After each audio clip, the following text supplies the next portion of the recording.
So,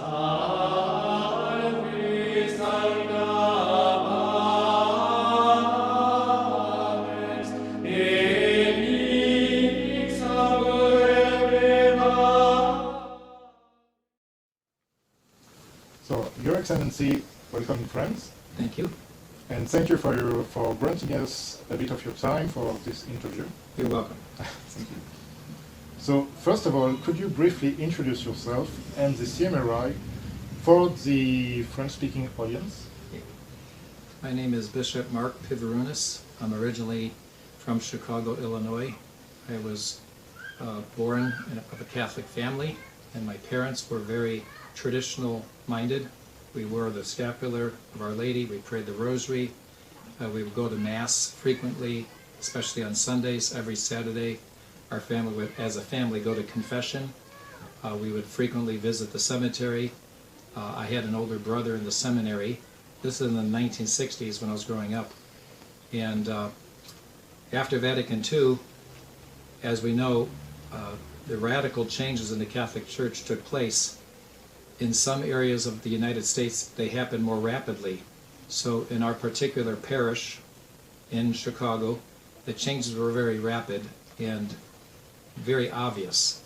And my father was a very traditionally minded Catholic, and he would challenge the priest on like the changes in the Mass. When I was in school, I think I was probably like 10 years old, the priest came into our classroom to tell us about Vatican II. And he drew a mountain on the board, and he said, on the top of the mountain's heaven, and we're going up the Catholic road. But there are other roads that lead to heaven as well. Hindus, Buddhists, Muslims. And my father was absolutely perplexed. He said, why am I spending money to send you to a Catholic private school when they tell you don't have to be a Catholic? So, as usual, what was typical back then, we looked for a more conservative, more traditional parish. And then we found the Latin Mass again. So when I made my first Holy Communion, it was the Latin Mass, received Holy Communion. But in '69, with the Novus Ordo, it was very obvious to my family something was wrong. We were able to find an older priest up on the north side of Chicago. His name was Father Leonard Mgr, and he offered Mass. It was interesting because the church was packed, and you knew the people knew why they were being present at the Latin Mass, because Father Mgr was in his 80s, his old man, and as he was distributing communion, to help him, some modern priest would come out, but he would go to the Novus Ordo altar to take out the host, and we went to distribute communion. People got up and walked away from him. They wanted to receive only from Father Mgr. So I was able to recognize that I had a vocation in 1974. I was 15 at the time. I joined a seminary, it's a minor seminary, and then I became a religious, and I took my final vows in 1981 in the Congregation of Mary Immaculate Queen.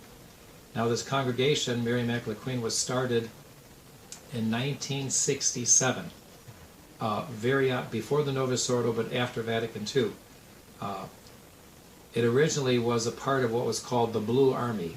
It was a organization to promote the message of Our Lady of Fatima. But because of Vatican II and the changes, the Blue Army was going more toward the Novus Ordo, so a group of these people separated and started what was called the Congregation of Mary Immaculate Queen.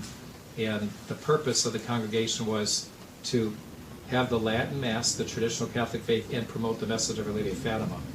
So I took final vows in 1981, and in 1985 I was ordained a priest by Bishop George Musey. Bishop Musey was from the Diocese of Galveston, Texas, and interestingly, he was ordained in the 1950s. But he had a heart attack very early on, so he was on sick leave. And being on sick leave, he was outside of what was happening with the changes in the church. So that when the new Mass came along, he was on sick leave. He did not have to offer the new Mass. He continued offering the Latin Mass. And he had a group in Texas, also a group in Louisiana. And at that time, there were a network of older priests who knew each other communicated in the United States, only offering the Latin Mass, not going along with Vatican II. It's interesting that in many of our Mass centers today, we have over 50 Mass centers in the United States. And many of these Mass centers were begun by older priests. Like in Nebraska, where I'm from, Father Clement Kubish, he had been a priest for over 50 years. He did not go along with the changes of Vatican II, did not go along with the Novus Ordo. So his Archbishop, Archbishop Sheehan, had told him, you either change or you have to get out. Now at this point, he's elderly, he has nothing to fall back on, and the bishop said, if you stay with the diocese, if you go along with the changes in the new Mass, I'll raise your pension, I'll raise your fees. And he answered the bishop, Father Kubish said this, Archbishop, hell is not just for a long time, it's forever. And he walked out. So Father Clement Kubish, his little group of people, after he retired and he eventually died, I took over his group in Omaha, Nebraska. But that's the story of many of our places where we have churches and Mass centers, older priests. They were the pioneers. They were the ones that recognized what was going on, and they preserved the true faith and the true Mass, and then we just picked up from them. There are many other new places that we have. In the 1980s, we were giving lectures around the United States, and we would lecture on the message of Fatima and also the changes in the Catholic Church. And we drew a large number of people. It was very, very successful. The one thing that I regret is that at that time in the 1980s, we did not have as many priests as we have today. Today we have about 30 priests in the United States, and we have about, I'm thinking maybe about 120, 130 religious sisters and brothers. So if we had those numbers in the 1980s, we could have done a lot more work, but we did what we could. I regret that sometimes we would give a lecture. I remember in Minnesota, the state of Minnesota, Minneapolis, St. Paul, the Twin Cities. I gave a lecture, there's about 170, 180 people there. And the people were very receptive. They said, what you're saying is true, we know what you're saying is true. This modern Mass is not Catholic anymore, but what do? We didn't have anyone to send. I said, I'll come back in a couple of months. And the look on their face was, we have to go somewhere. So I began to realize it's more important to stay in one area and develop that. So I gave a lecture in Nebraska, in Omaha, Nebraska. We had a very good response. At this time we had no resident priest. So from our headquarters in Spokane, Washington, Mount St. Michael's, every weekend I would fly and have Mass for the people. We had a Mass, maybe about 5 or 6 Mass centers throughout Nebraska. And then eventually after 1 year I became resident in Nebraska, and then we branched out to Kansas, and we continued to go to Minnesota and to Colorado. Then as we had new priests being ordained, we were able to establish. So we have, like I say, over 50 Mass centers in the United States, 30 priests and about 120 religious. Our goal is not only to establish Mass centers so that people can have Mass, regular Mass, the sacraments, but also in more, after the Mass, the idea of having a school. The children are the future of the church. And I know some parents, their only option is to homeschool, but we have established many schools around the United States, and they're all run by religious. So the sisters, the religious nuns, are teaching the children the faith. And the beautiful thing is that when I was a young priest, some of the people I helped as students, their children go to our school, and then I've had their weddings for their children. So we have, like 2 generations now of Catholics being raised in the faith and passing that on to their children. We have in the United States, like I say, about 30 priests, 120 religious. The bishop who consecrated me, Bishop Carmona, he was ordained in the 1930s.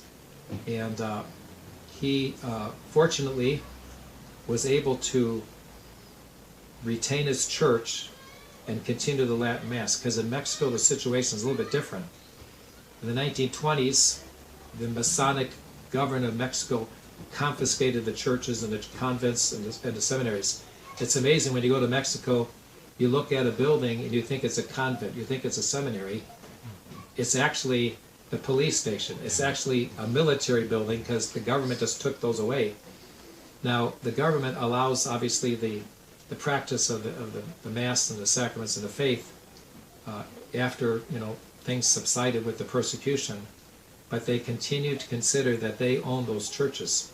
So when Bishop Carmona, he was a pastor of the church, Divine Providence Catholic Church in Acapulco, Mexico. When it came to the changes, and his bishop of Acapulco told him to get out, he said, I'm not going anywhere. And I'm estimating he had, 1,000, 2,000 parishioners. And he would have multiple masses on Sunday. And those parishioners told the bishop, we're not going anywhere. So the government said, if that's what the people want, he doesn't have to get out of the church. Now, Bishop Carmona, he established, like just in the United States, the older priests established missions and churches. Bishop Carmona did an incredible work throughout Mexico. He began the group called the Trento Priest, and he knew a number of other traditional priests throughout Mexico, and so Bishop Carmona's priests, they were the ones who, once again filled in when these older priests had died. So we have down in Mexico Bishop Martin Davila. I consecrated him in 1999, and he is the Trento priest. There's another group of priests. They're religious, the Carmelites. They're in Guadalajara. They would still wanted to work with me, so that's fine. I was just down in Mexico for confirmations this past week. We had 100 confirmations, and that might sound like a lot, but in Mexico, it's amazing. They're simple people, but how much the faith is alive and well. It's interesting. After Bishop Carmona died, and I was taking over his place and helping out with confirmations and ordinations, I went to a town called Dos Caminos. There's about 4,000 or 5,000 people there. I get to the entrance of the town. The car pulls out, and the priest says, "You have to get out now. You're going to walk the rest of the way." So it's kind of up onto a hill. There's a big church on the top of the hill. The mayor of the town meets me. There's children dressed in their native garments, and they're like tambourines, and they're shooting off fireworks. And I'm going right down the center of town, and they're throwing confetti, and the people from the windows are waving. The whole town is traditional Catholic. So I asked the priest, I said, do the modern Novus Ordo priests come here? He said, yeah. They come once a month for maybe 1 or 2 families in a house. I mean, it's the reverse. Yes. But in Mexico, on one occasion, I remember I had, in one ceremony, 450 confirmations, which took a long time. And the Mexican people love photographs. So the photographs took as long as the ceremonies. And there's a saying in Spanish, otra, another one. And I'm like, I'm just standing there smiling. And they individual, then families, etc. So basically, we have a very strong presence in the United States and in Mexico. The Congrégation of Mary Immaculée Queen, we have priests associated with us in New Zealand, in Canada, in South America, some priests here in Europe. That's why I'm here, to provide the sacrament of confirmation. And I would also like to say briefly that once again, when we look at like the priest in Germany, there was a Bishop Gunther Stork.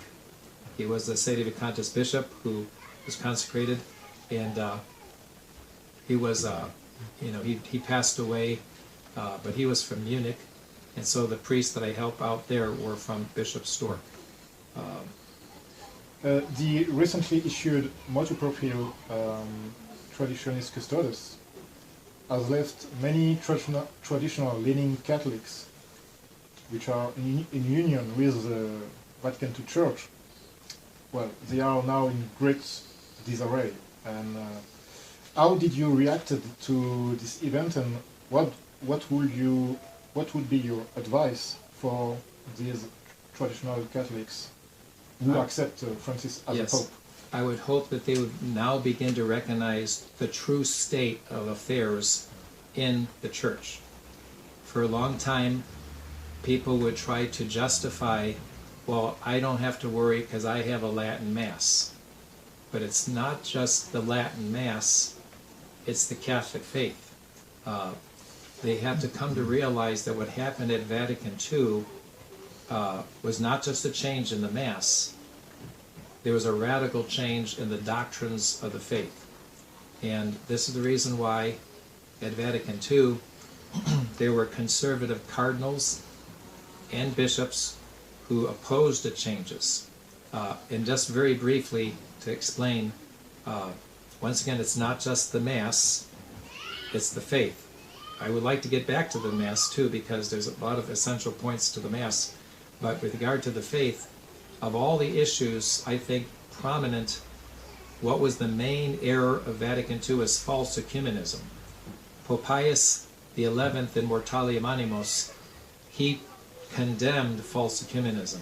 He said true ecumenism is for the Catholic Church to convert the world to Christ, to bring in all those who are not part of the Catholic Church from other religions, from other churches, to unite the world in Christ and in the one true church that he founded. Vatican II contradicted that. In fact, if you look at some of the documents, declaration, one of us, Aetate Nostra, it says, the church looks with esteem upon the Muslims. The Hindus are making a loving, trusting flight to God. The Buddhists can attain supreme enlightenment. Vatican II stated clearly the Catholic Church rejects nothing that is good and holy in these religions. The role of the Church now is to acknowledge, preserve, and promote the good in these other religions. That is utterly preposterous. Christ's command to his apostles, go teach all nations, teaching them to observe everything I've commanded you. I am with you all days, even to the consummation of the world. Christ is the way, the truth, and the life. No one goes to the Father except through Jesus.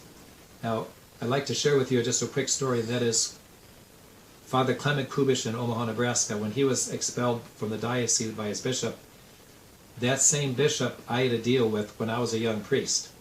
So we were going to build a church in Omaha, and it made the front page of the newspaper. It was very much controversial. Who's this priest building a church and they're not associated with the diocese? So the reporter asked me, he said, listen, I'm not a Catholic. I don't understand. You say you're Catholic. The Archbishop says he's Catholic. What's the problem? What's the difference? I said, I believe that Christ founded the Catholic Church and that the Catholic Church is the one true church of Christ. The Archbishop doesn't believe that anymore. He went to the Archbishop and said, that priest is saying you don't believe that the Catholic Church is the one true church of Christ. What do you have to say about that? Now, he was in a dilemma, because if he says he believes the Catholic Church is the one true church of Christ, his ecumenical endeavors go right out the window.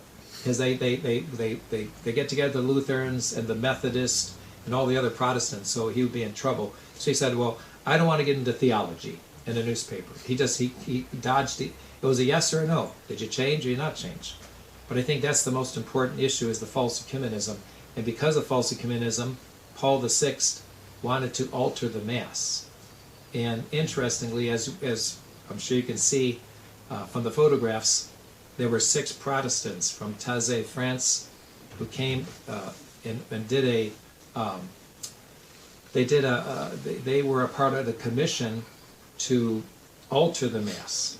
And when they were done with that commission to make the Novus Ordo, those same Protestants, Max Thurian was one of them, he said, now we, Lutherans, can use the same Mass as the Catholics because it's not a sacrifice.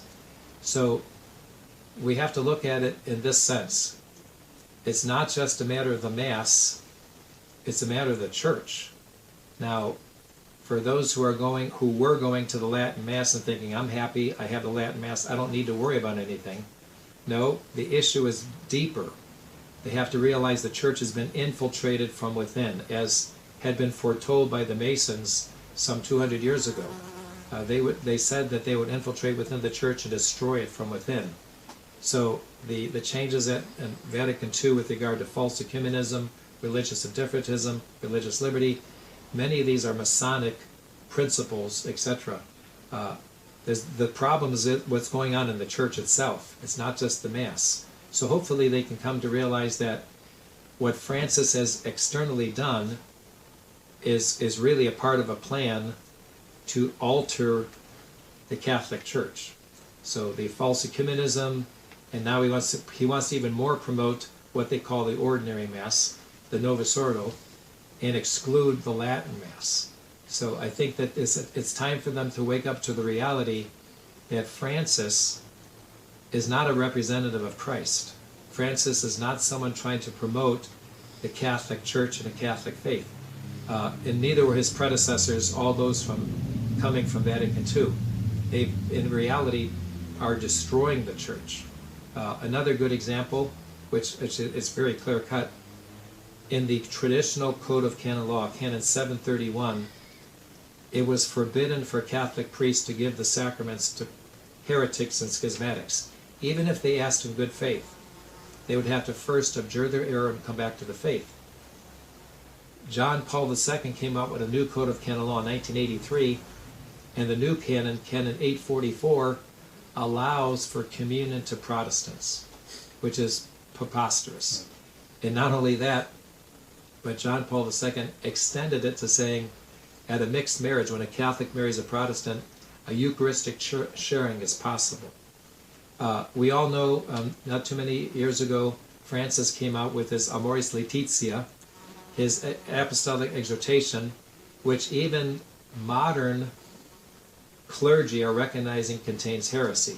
The idea that those who are living in adultery can go to Holy Communion, and they, in their critique of the Amoris Laetitia, they try to say, well, maybe he's making a mistake in good faith. That is preposterous, that the man who's supposed to be Christ's representative, the vicar of Christ, supposed to be the Pope, he doesn't know the sixth commandment of God? I mean, this is ridiculous. But it's also like with the false ecumenism. False ecumenism promotes the idea that, we should recognize the good in all religions. Well, where's the first commandment? I am the Lord thy God. Thou shalt not have strange gods before me. I've got to tell you a quick story. I received a phone call from a reporter in Australia. His name was Andrew Rebel, and he was a reporter for Inside the Vatican, a magazine. So he calls me up, and he must not know the time zones, because it's like 5 o'clock in the morning. I wake up and I get this phone call, and I can recognize his Australian accent, and he had been emailing me saying, come back to the church. You're outside the church. So I just asked him, I said, Andrew, let me ask you one question. Would you ask a Hindu to pray for you? And he got real quiet. And I said, come on, Andrew, yes or no? Would you ask a Hindu to pray for you? He said real quickly, no. I said, why not? I said, you don't ask a Hindu to pray for you because he doesn't pray to the true God. He has false gods. I said, how does it make sense that John Paul II and later on Benedict XVI, they had these Assisi meetings where they called all the religions of the world to Assisi to pray to their false gods for world peace. What they're saying in reality is, I think your prayers have benefit. Pray to your false gods for world peace. And I want you to do this within the Catholic Church. Needless to say, I never heard back from Andrew Rebel again. So, but it's not complicated. I also have to smile. I was talking to someone who was going to the Indult Mass, the Latin Mass.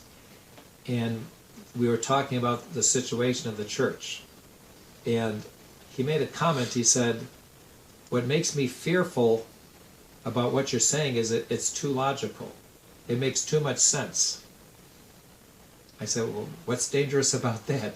The truth is something that you can see. It's not something that you have to try to, deceive people. The truth, it shines at you. Because what is truth? Truth, logical truth, is the conformity of our minds to reality, the way things are. Do I like the situation of the church? No. Do I like to see people leaving the church? No.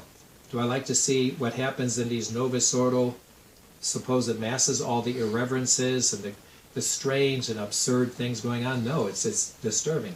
I have to tell you, the first parish I was talking about, where, you know, the priest drew the mountain on the board and said that's heaven and all that. That school had 1,000 students. We had from 2nd grade to 8th grade, there was 1,000 Catholic kids going to that school. All run by nuns, or maybe even 2 or 3 lay people. But that was the situation in the 1960s at the time of Vatican II. Things were flourishing. And we had 500 families in our parish. And you can go 1 mile away and there would be another Catholic church, another parish, just as big, school. Things were flourishing. It's interesting. I don't know what it is the situation in France, but in the United States, in 1965, there were 113,000 religious sisters teaching in schools. Vatican II came along, and they changed everything. So they disrupted religious life by telling religious, in the spirit of Vatican II, you need a renewal. You need to experiment with new things. They didn't experiment. They didn't need to experiment. Things were working. Things were flourishing. So what was experimenting? You don't want to live in a convent? You can get an apartment. You don't want to pray in common? You don't have to pray together as sisters. You don't want to wear the religious habit? You don't have to wear the religious habit.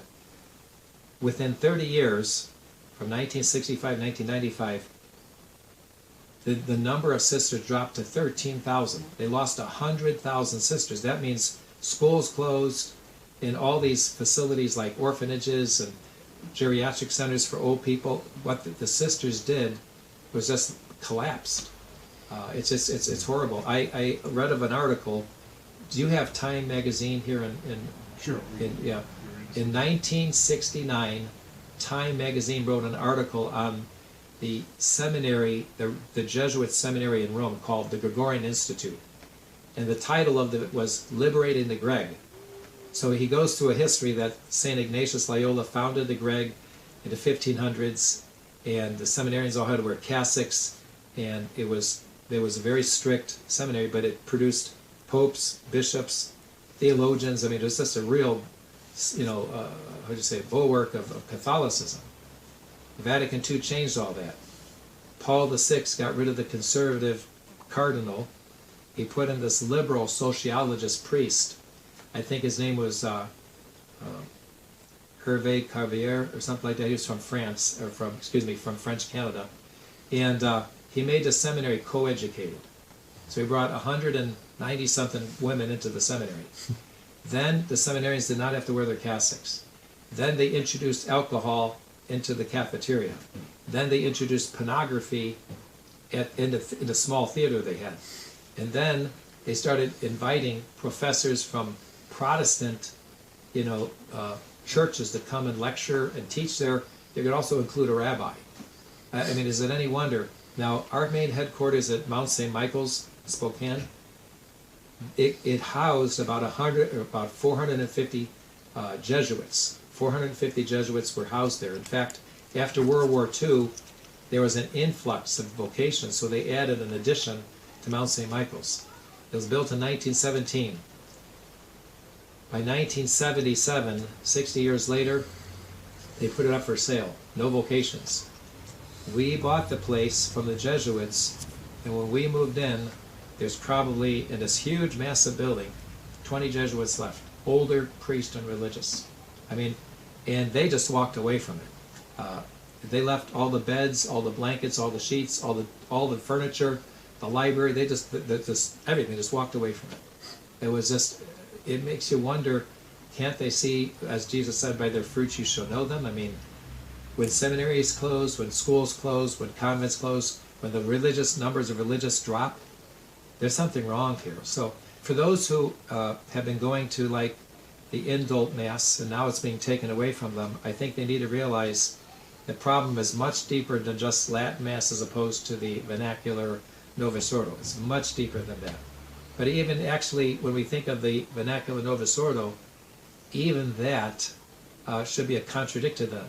How can the Catholic Church approve of a so-called Mass, which by definition is a Lutheran Mass? The Novus Ordo, in its preface, it's number 7 of the preface, says that the Mass is the gathering together of the people of God with the priest presiding to celebrate the memorial of the Lord. Where 2 or 3 are gathered in my name, there I am in the midst. That definition has nothing to do with the real definition of the Mass. The renewal of Calvary, the renewal of Jesus' sacrifice on the cross. No mention of sacrifice. The priest is just an overseer. It's the people gathered together, according to the Novus-Ordo definition. It's the people gathered together that bring about the presence of Christ, not the priest consecrating, not the transubstantiation. And if you look through the Novus-Ordo, by and large, so much was taken out of it that you lose the sense of Christ's real presence. And that's the reason why, I don't know what it is in France, but they've taken polls in the United States. I mean, large numbers of supposed Catholics do not believe in Christ's presence in the Eucharist anymore. It's just not there. So we live in some very challenging times, but let's not think that these were not foretold by Christ and by what we read in sacred scripture. St. Paul, in his second epistle to the Thessalonians, chapter 2, talks about the apostasy, the great falling away. He said, the day of the Lord, the second coming of Christ, will not happen till the apostasy occurs first. And the man of sin, the Antichrist, he will sit in the temple of God and give himself as if he were God. Now, I began to think about this. I remember in our parish where the first beginnings of the Novus Ordo, they put up the table and they took out the altar and they put the chairs right behind the table. So first, psychologically, when a person comes into the church, you would genuflect ordinarily to the tabernacle, to the Blessed Sacrament. No longer. The tabernacle is not the center, the focus. You have the chairs where man is facing man. It's very remarkable. And then the idea of standing for communion, then communion in the hand, then lay people distribute communion. And I know of so many terrible stories. I remember hearing a story in a small town in Nebraska where some of our faithful, they said that friends of theirs, one of the family members was sick at home. So they went up for the Novus Ordo, for the communion. They go like this. They get 2 hosts. They put one in the mouth, put the other in their pocket to bring it home for the one that was sick. And I'm like, no concept of Christ, real presence there. So, but like I say, the new regulations of Francis are just showing what his real intent is. He wants to obviously destroy anything traditional within the church. And if they haven't figured that out by now, I hope that this is a realization that he is not Christ's representative. Jesus said to Peter, whatever you bind on earth is bound in heaven. Whatever you loose on earth is loosed in heaven.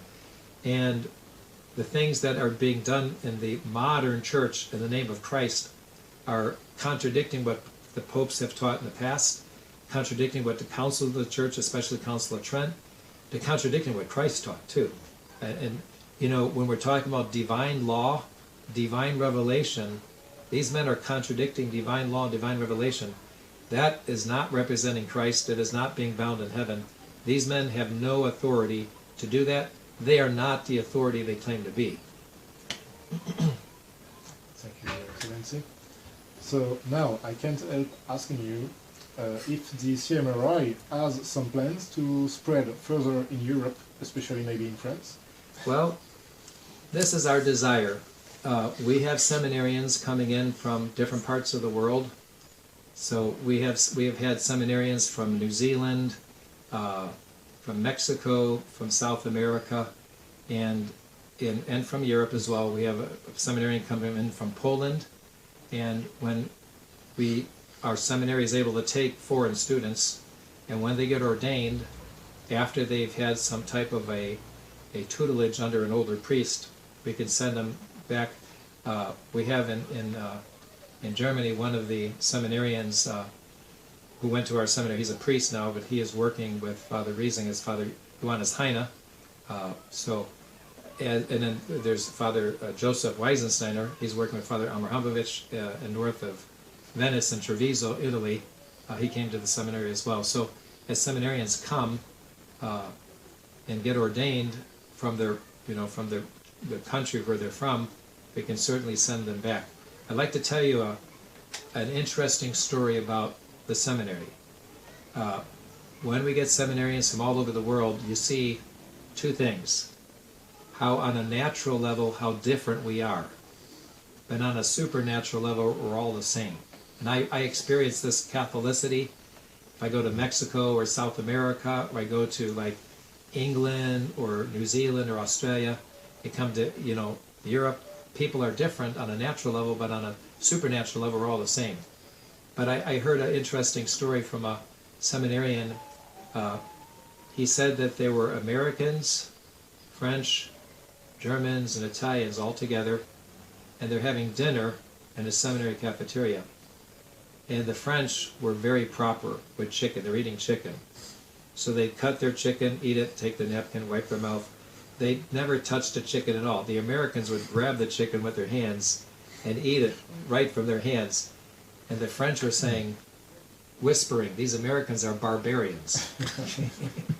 And the Americans understood that, and they're saying to lick their fingers too. So it's like, on a natural level, we're really different, but on a supernatural level, we're all the same. But it's amusing to see this, and it's wonderful to think that was Christ's intention.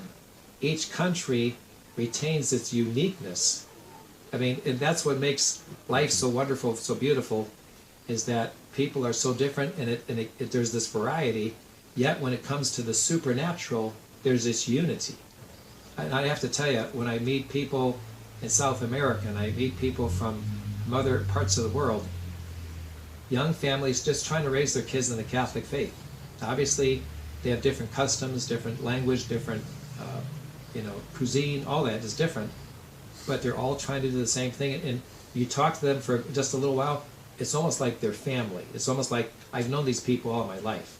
It's because that's the beauty of our Catholic faith. It unites everybody throughout the world. So getting back to the idea of what can be done in France, we do have a seminarian, Clement, from here. He's advancing to the priesthood, and it's a slow process, but it builds slowly but surely. And that's exactly how things began in the United States. We continue to spread out, and now we have quite a network of mass centers and schools. And the beautiful thing too is that we need to get vocations. And our Lord said, the harvest indeed is great, but the laborers are few. His answer is, pray the Lord of the harvest. Most of our vocations come from our schools, both to the seminary and also to the convent. The young men having association with priests and with the seminarians, they want to be a priest, or they think they might want to be a priest, and they give it a try. Young ladies, they're associated with the sisters. They want to be a part of that religious life. Excuse me.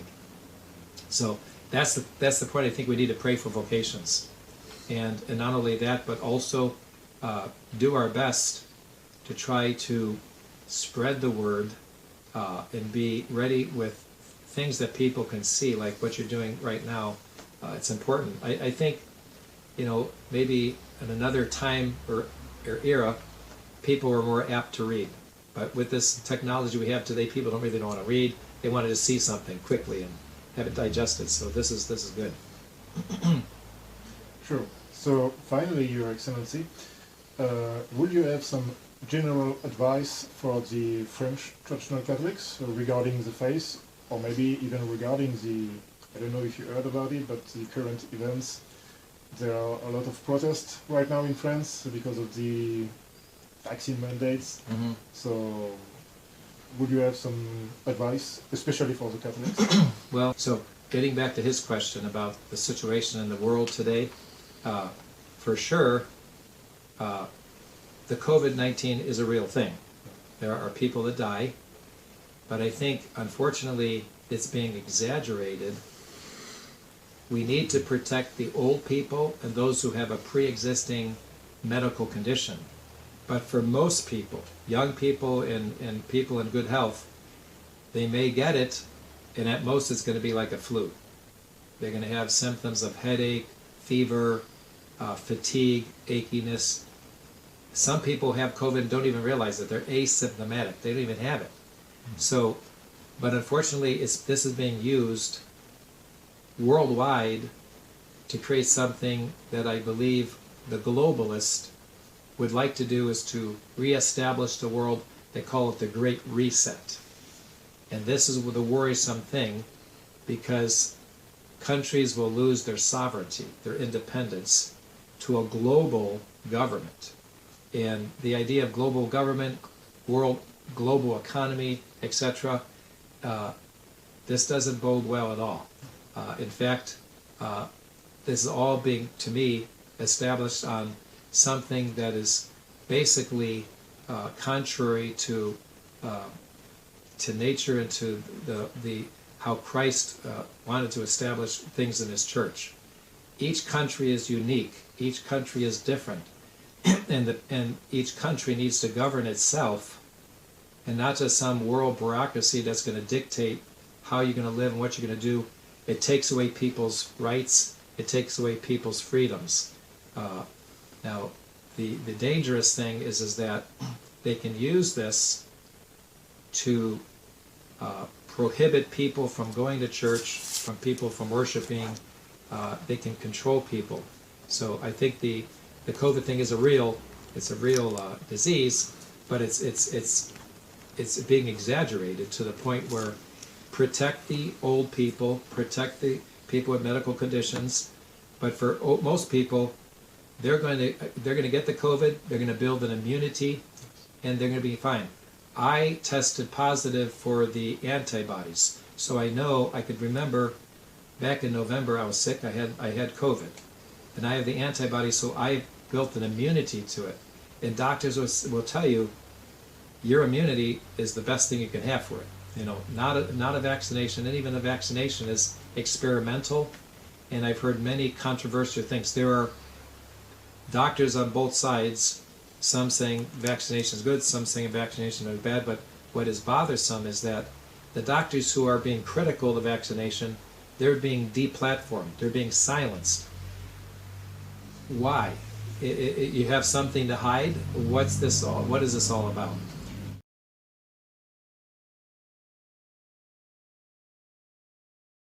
And Father, you had a question about the magisterium. Is there something to say to people in that field, well, concerning the rules, the how to do? Yeah. Well, I think we have to remind ourselves. I was asked that question, and well, I don't know how to answer. Yes, I think we need to remind ourselves that as Christ founded the Catholic Church has the four marks: one, Holy, Catholic, Apostolic. But it has also the attributes. It's indefectible, it will last to the end of time, it is infallible, and it also has authority. This is the church as Christ founded it. So I think it's important for us to remind ourselves that when we look at the marks of the church and the attributes of the church, we can recognize the modern conciliar, Novus Ordo, Vatican II church. That's not the Catholic Church anymore. It's not. Francis is not a true pope. In fact, it's a matter of divine law, God's law, that heretics, public or manifest heretics, cannot be elected to the papacy. And number two, if someone is a true pope, he's not impeccable. He can commit sin. And if he commits the sin of heresy, he deposes himself. That's divine law. And that is the point that I think is critical to remind people who are not sure about what the status of Francis is or John Paul II was. Divine law, God's law, forbids that a manifest or public heretic can be the head of the church. He cannot be elected to the head of the church, and if he is the head of the church, if he becomes a public heretic, he's no longer the pope. Now, people like to confuse this issue by saying, well, they try to say, well, what about material heresy and formal heresy? No. Doctors of the church, theologians, and even Pope Innocent III, they say that a manifest heretic, he deposes himself. And the interesting thing is that they look at it like St. Robert Bellarmine. He said a manifest heretic ceases to be pope, if he was the pope.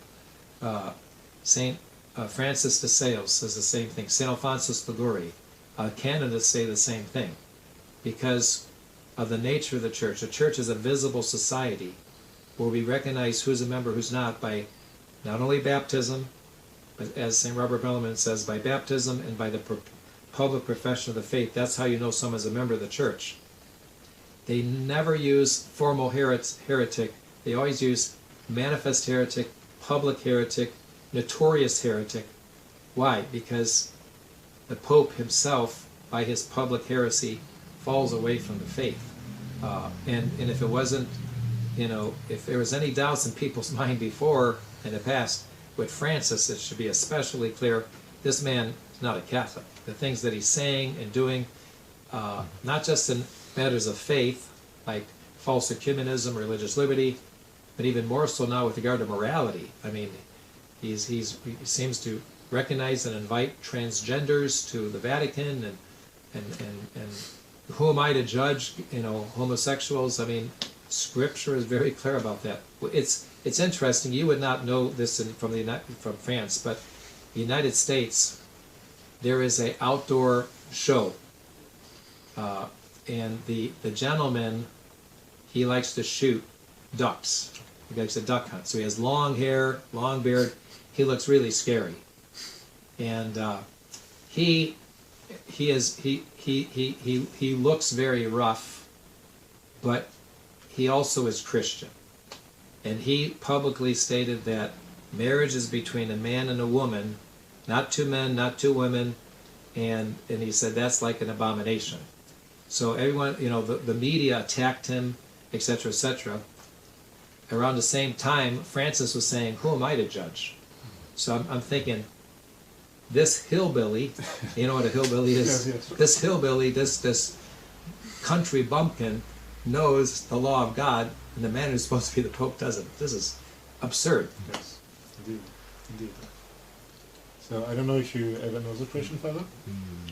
Okay, I'm done. So, well, thank you once again for your time, Your Excellency. Gladly. And thank you for your most comforting presence here in France. Thank you. Thank you. God bless you.